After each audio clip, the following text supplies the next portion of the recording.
Amen. Deux jumeaux. Non, non, non. Deux jumeaux, ça veut dire deux. Dans le quand on dit deux jumeaux, c'est deux. Alléluia. Dans l'esprit de ce verset, quand on parle des jumeaux, la Bible on parle des deux peuples et des deux nations. Deux peuples et deux nations. Ils seront dans leur ventre. Et on parle d'Ésaü et Jacob qui, donc je parle des systèmes différents. Ésaü et Jacob. Des systèmes différents, nés dans une même maison, nés dans une même maison, même père, même mère. Deux peuples, deux nations, j'insiste. Deux peuples et deux nations. Ésaü et Jacob. Et je dis qu'un peuple qui sont dans une même maison, mais même destinée, des destinées différentes. Et nous allons parler de leur positionnement prophétique et leur système productif. Comment le système d'Ésaü, le système de Jacob et leur destinée. Et quand je dis qu'on parle de deux nations et deux peuples, des destinées différentes. C'est-à-dire que ça peut nous arriver même dans la vie, on peut naître dans une même maison, même famille, même père, même mère, mais on a des destinées différentes. Donc on doit chaque fois avoir ça dans nos têtes. Si les païens connaissent ça, nous les enfants, ils devons avoir plus la lumière que eux. On peut naître dans une même maison, même famille, même dans notre église, on a des destinées différentes. Même la Bible parle des ministères, on a des ministères différentes. Et aujourd'hui, donc, il y a même des gens qu'on a grandi ensemble, ils étaient même dans une même école, au collège, au lycée.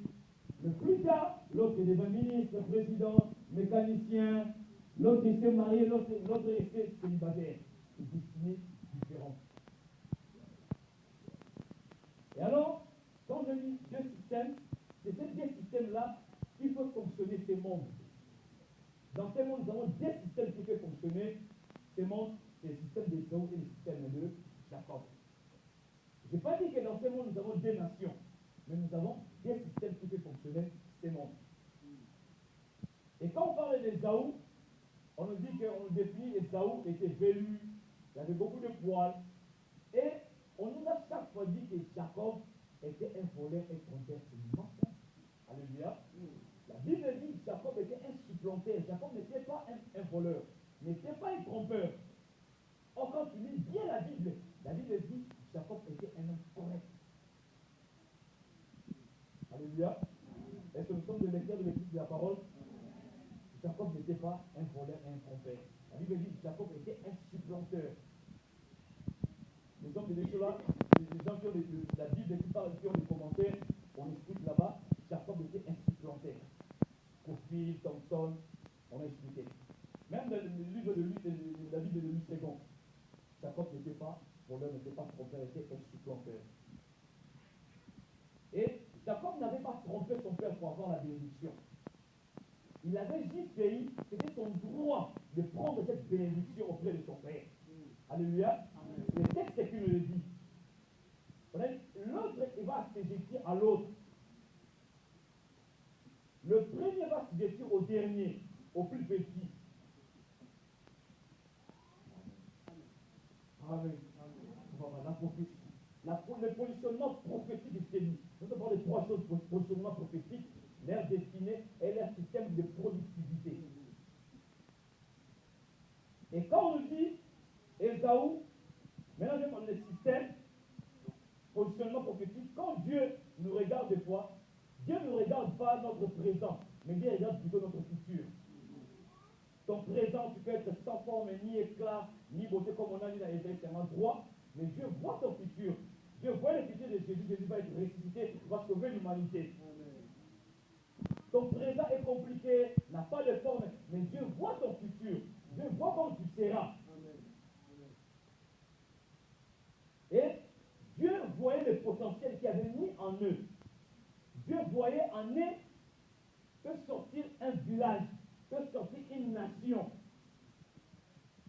Dieu voyait en Ésaü et Dieu voyait en Jacob.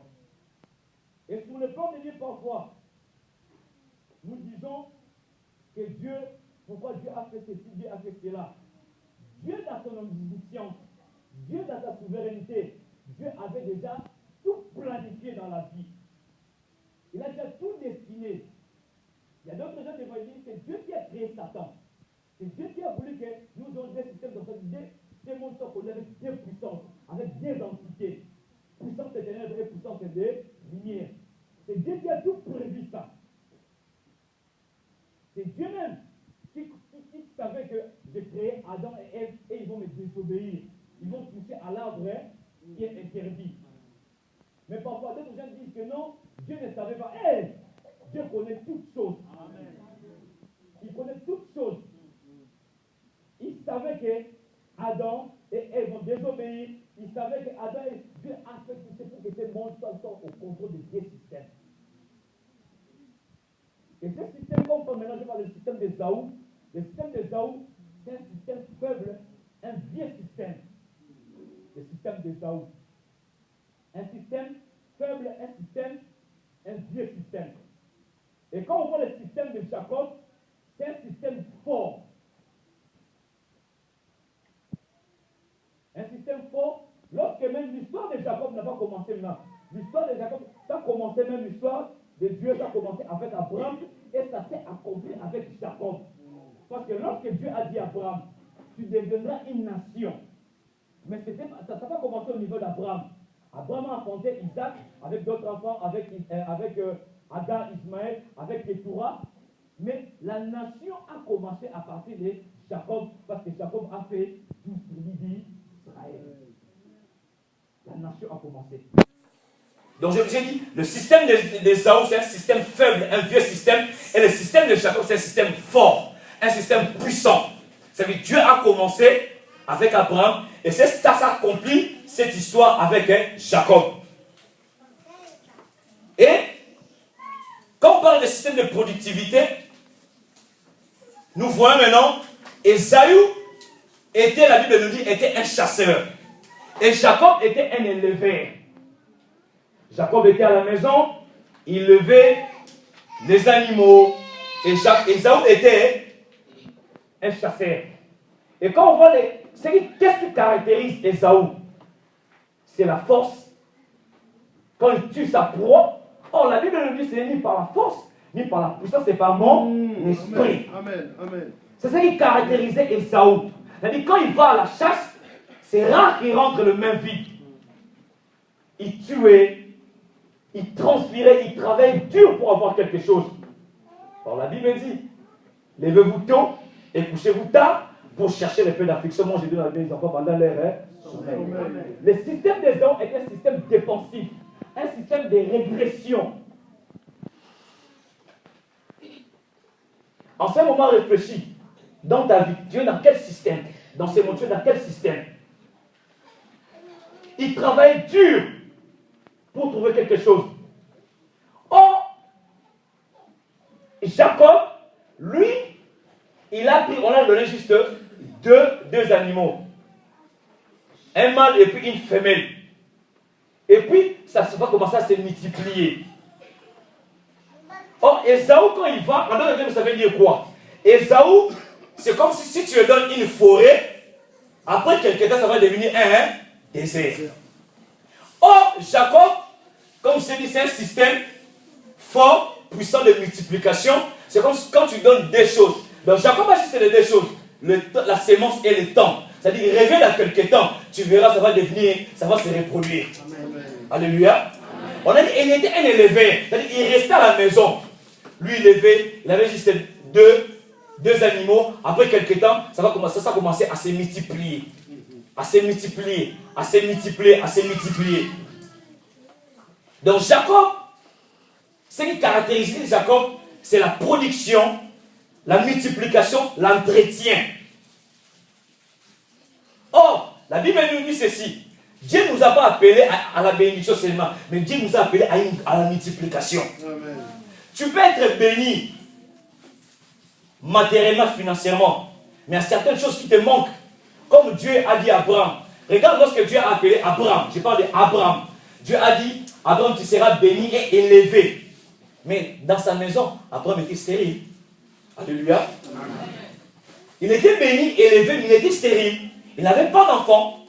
Mais lorsque maintenant Dieu a appelé Abraham, Dieu a dit, tu seras le père de multitude de nations. C'est-à-dire qu'il était d'abord avant béni, élevé, mais Dieu nous appelle à ne pas rester dans la bénédiction, à ne pas rester dans à l'élévation, mais Dieu nous appelle à la multiplication. Et je mets cette multiplication, prenez dans beaucoup de domaines. Ne restez pas dans les domaines matériels seulement, même dans les domaines spirituels, mentaux. Dieu nous appelle à croître spirituellement. Crois-toi dans la parole de Dieu. Crois-toi dans la prière. Beaucoup de gens ici ne croient pas dans la parole de Dieu. Si aujourd'hui on va parler de savoir-vivre, si on le dit maintenant, on va commencer à prier pendant 45 minutes. Donc, au plus tard, à 10 minutes, il y a beaucoup de gens qui n'ont plus de parole. Mais s'il y a une chose, on dit que non, il y a un problème qui a surgi quelque part. Nous prenons le téléphone, nous commençons à parler 15 minutes, 30 minutes, 45 minutes. On a commencé à parler. Surtout des mauvaises informations. Mais quand il s'agit de la prière, de la méditation de la parole de Dieu, on ne met pas beaucoup de temps. Là même on est là, on a 2 heures juste. Si on dit on va prier pendant, Jésus a dit, restez même pendant 1 heure dans la présence du Seigneur. Donc à prier, aux 10e minute, nous aurons plus de paroles ici. On va commencer à répéter les paroles. Seigneur n'a pas molé, Nzambe n'a pas molé. On va commencer à répéter les mêmes paroles. Alléluia. La multiplication. Prends la multiplication dans tous les domaines de nos vies.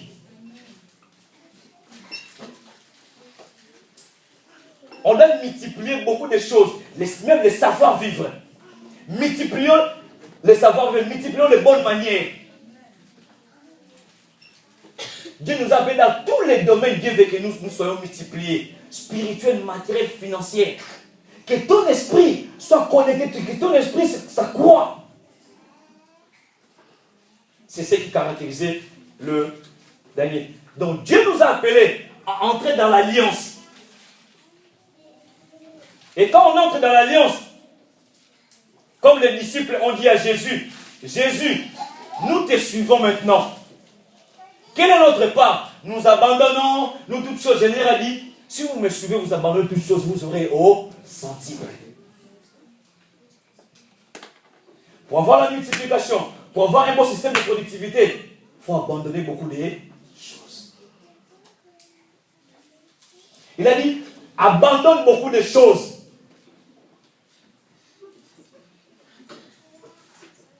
Pierre a laissé quoi que ce soit, il a laissé ses termes, mais lorsqu'il est venu à Jésus, Jésus a multiplié tout ce qu'il avait. Toi et moi, qu'est-ce qu'on a abandonné? Moi, je vois ma vie, regarde ta vie. On nous dit d'abandonner le manque de savoir-vivre. Si tu veux acheter ton avenir pour que ton avenir soit meilleur, sois dans le système de Jacob. Abandonne beaucoup de choses. Abandonne la force. Abandonne beaucoup de choses. Laisse-toi conduire par l'Esprit de Dieu. Laisse-toi conduire par Dieu.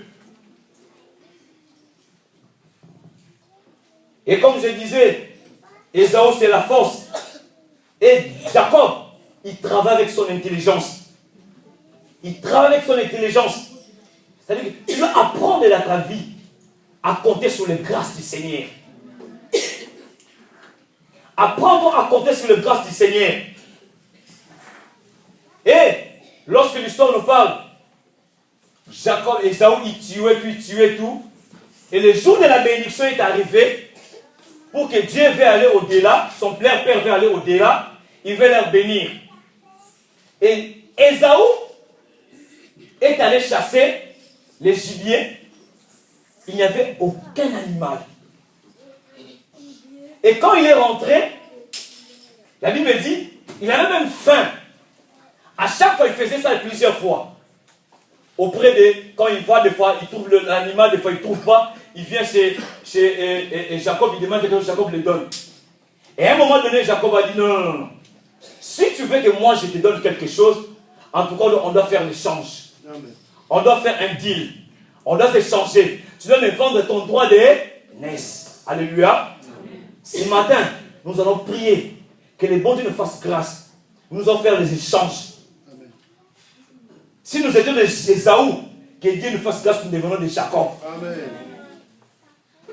Il a dit que tu veux me vendre ton droit de naissance. C'est-à-dire le droit de naissance, c'est de tout ce que les gens ont obtenu avant toi.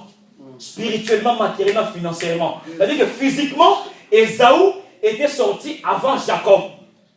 Il avait des droits d'hériter tout ce qui est du père. Mais avec l'intelligence de Jacob, Jacob a dit non, cette fois-ci, vends-moi ton droit d'aînesse. Et c'est là que je vais beaucoup insister. Ésaü a vendu ce qui était précieux, ce qui était capital, ce qui était important au profit de l'urgence. Ésaü a vendu ce qui était très important dans sa vie. Il a dit, qu'est-ce que j'ai à faire du droit d'aînesse? Prends-le. J'insiste là maintenant. Beaucoup d'entre nous ont bradé leur avenir. Ont bradé leur avenir au profit de l'urgence. Nous voyons aujourd'hui beaucoup des enfants de Dieu. Surtout même les hommes de Dieu. À chaque fois, quand je suis une émission sur les Illuminati, des fois, ils font leur signe comme ça. Et dans les Illuminati, on parle, c'est le mélange des occultistes, des francs-maçons, les gens qui sont dans la chambre de Moïse, même les hommes de Dieu, les prêtres, ils vont là-bas pour avoir une grande puissance. Amen. Il y a beaucoup même des hommes de Dieu aujourd'hui. Ils sont même fait le pacte au diable, même dans la sorcellerie, à cause de l'urgence, pour avoir beaucoup de membres, pour avoir l'onction, pour faire tomber les gens, pour avoir de l'argent.